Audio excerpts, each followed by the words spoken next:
Great customer service requires great leadership. In this lesson, we will look at steps you can take in creating a customer service-focused team. Ultimately, good customer service is about ordinary people doing ordinary things very well.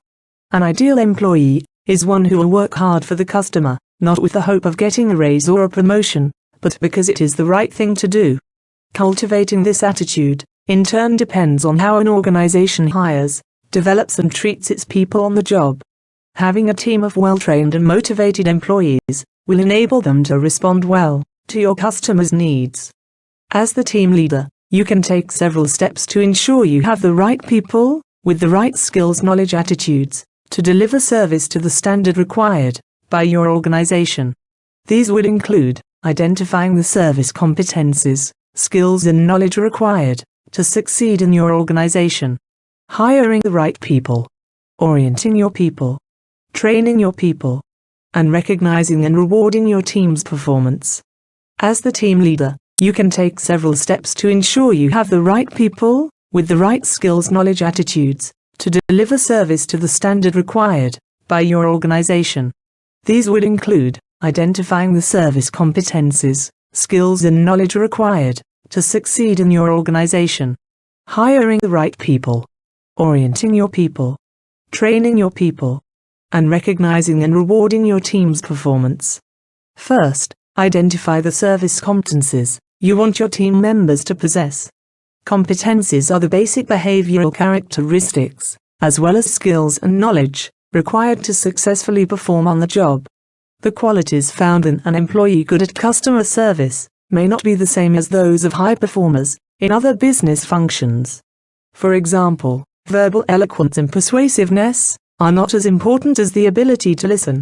The competencies you identify will help guide how you hire, train and recognize your employees. Behavioral characteristics are the soft skills that make a person successful in their role. Some behavioral characteristics are needed for all service employees. For example, they should be friendly, flexible and be able to withstand pressure. However, other characteristics would depend on your business. For example, a cafe would likely seek employees who are fun-loving, while a fine dining restaurant would likely seek employees who possess more poise. Here are some examples of service competencies. Competencies are often classified into the three categories of knowledge, skills and attributes. You will find more in your manual. Hiring is the first and most critical step in building a customer-centric environment. It is easier to start with people who have the right behavioral qualities, such as friendliness and flexibility, than training someone to acquire such qualities. Know what you are looking for. Use your organization's competency framework as a guide. Prepare interview questions that will help you assess the competencies you are looking for. Be sure to brief the interview team of the process. Prepare the interview location and inform candidates of the location, time and interview process. During the interview, look out for the body language and verbal cues to assess if the candidate is a people person. For example, did he or she do the following? Did he smile? Did he manage eye contact? Did he greet you? Was he polite? Did he listen to what you had to say, or did he interrupt constantly? Did he thank you at the end of the interview? This will give you an approximate gauge of the interviewee's personality and suitability for a customer service role. After the interview, meet with your colleagues from the interview panel to make a selection decision. And check with his or her previous employers and what they thought of him or her. Be sure to inform the candidate of your decision. Be sure to let unsuccessful candidates know also. And follow through with HR on bringing the successful candidate on board. If you want to get more creative in recruiting your employees to see if they will be suitable for the job, you can try some of these interesting interview techniques. Ask the candidate to describe in detail customer service situations that occur in your business, and see how the candidate would handle the situation. You also might involve other customer service employees in the selection of the employees. Do they think the candidates would fit in the team? You could also consider conduct group interviews to assess how candidates interact with people. You could ask them to play a game to assess if they are team players, show initiative, etc. Finally, If you are recruiting employees who will be handling customers through the telephone, give him or her a cold call over the telephone to assess his telephone tone, etiquette, and responses. Most people feel out of place when they first join a new organization. Orientation is vital if you are to give them a chance of succeeding in a fast-paced service environment. Orientation training should ideally be conducted by your training manager or service quality manager. You can familiarize the new employee through an orientation program. It could broadly encompass the following: introduce him or her to his or her colleagues. Let them know that they are part of a team. Give them a tour of the establishment and an overview of how things are managed. On the second day, you may want to provide an overview of what your organization does. Include your organization's history, what its products and services are. Cover activities both inside and outside the employee's department. Overview of how your organization fits in its industry. Familiarize your employees with the competition. Your organization's corporate culture. In particular, the service mission, values and culture, and the role your employees play in upholding these ideals. An explanation of benefits, rules, regulations, and expected work habits.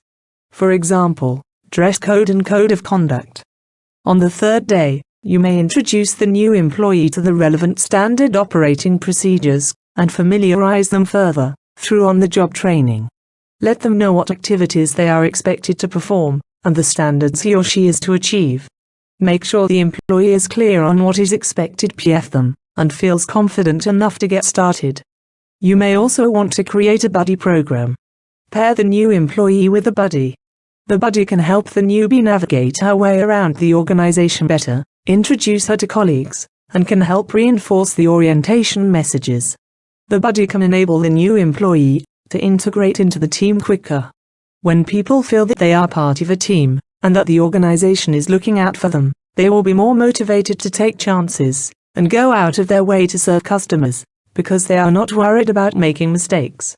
The buddy should be someone who has been in the organization for at least 1 year, and who is familiar with the processes and policies of the organization. Beyond the orientation, you should develop your team members' competencies further through skills and knowledge training. Skills training will help him better manage customers.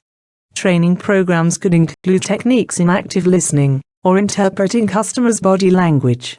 Knowledge training refers to training in product knowledge. A strong working knowledge of your firm's products and services will be needed when a customer needs advice on which equipment to pick, or when a product appears to be faulty. Use your organization's competency framework as a guide to determine what employees should be trained in. Training can be outsourced to a training provider, or can be done through on-the-job training. Coaching is an important part of your role as a service manager. Coaching is a skill managers should develop, and can range from simple advice and support to more complex activities to improve team and individual skills.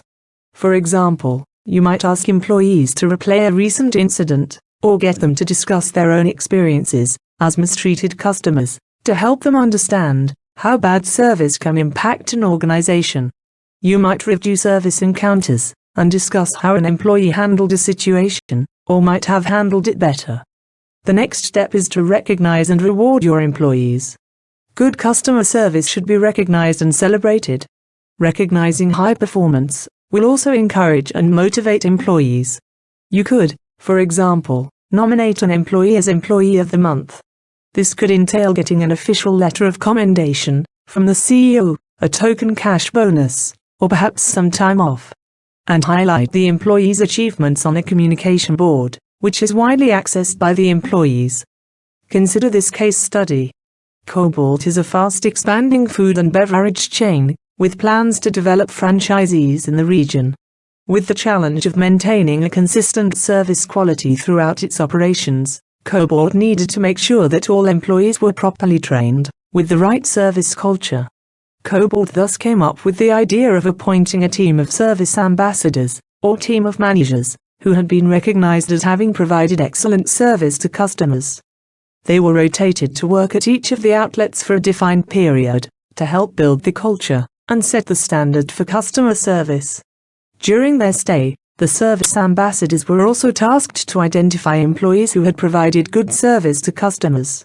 These employees were then rewarded with stars that they can display on their uniforms. Through this system, Cobalt has successfully managed to use role models to build their service culture. The appraisal process is also a valuable opportunity for the manager to share positive feedback and recognize the employee's performance if they have performed well.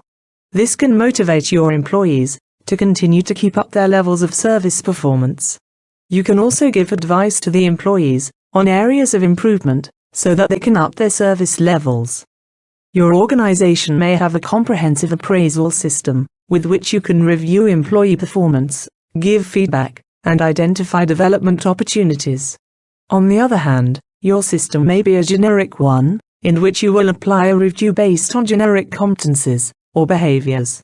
Again, you might apply the range of service competencies we listed earlier to your appraisal process. You should also use the appraisal system to identify development needs for your people. This may take the form of team or individual development programs.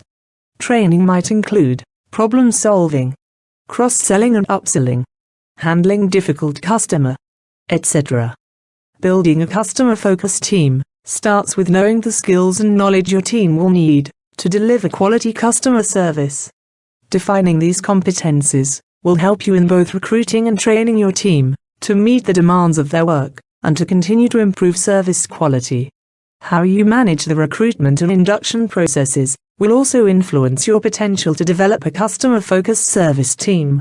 Finally, consider what influence you can have over training and development, and how you can develop your coaching skills to further develop your employees. Subscribe now and join us in your career journey. Want to learn more? Click on one of our websites to view our range of online business and management courses.